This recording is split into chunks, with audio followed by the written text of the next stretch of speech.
OC সাহেব জানালেন 2 জন মাদক ব্যবসায়ী ধরা হয়েছে, মানে এখানেও শুরু হয়ে গেছে। ওদের জীবন হারাম করে দেওয়া হবে। সাধারণ জনগণ রাত্র 12টায় হাইমচরের প্রতিটা অলিতে গলিতে হাঁটবে, এরকম একটা হাইমচর আমরা সবাই মিলে উপহার দেব।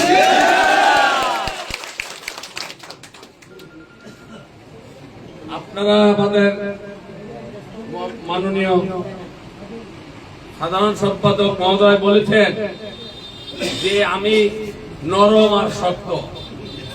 আসলে নরম ছিলাম ভোটের জন্য, 4 বছর ভোট লাগবে না, 5 বছরের মাথায় আবার ভোটের জন্য নরম হব। আমাদের এখানে ওসি সাহেব বসা আছেন, আপনার প্রতি অনুরোধ থাকবে, আপনি যাকে মনে করবেন সন্ত্রাসী, কারো কোনো কথা শুনবেন না। আপনাকে সরকার যে জন্য বসাইছে, আপনি আপনার সেই পবিত্র দায়িত্ব পালন করবেন। আর কেউ থাকুক না থাকুক, আমি আপনার সাথে আছি। আমি আপনার সাথে থাকা মানে আমাদের আগামী দিনের যে প্রধানমন্ত্রী হবে উনিও আপনার সাথে আছে। সবাই মিলে এলাকার উন্নয়নের জন্য কি করা যায়, এবং এই এলাকার উন্নয়নের জন্য কিন্তু কাজ বেশি না। মাদক চাঁদাবাজি নির্মূল, এটা তো আমরা হাত দিয়েছি অলরেডি।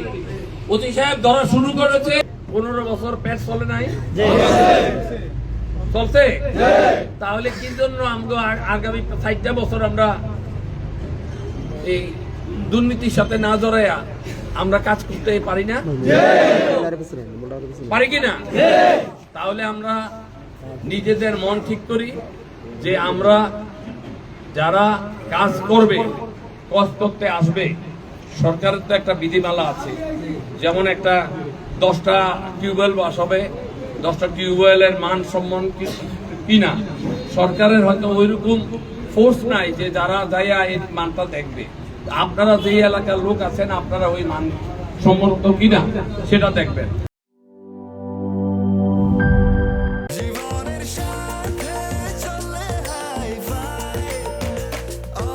স্বাস্থ্যকর অল টাইম, সব সময় অল টাইম হেলদি লাইফ।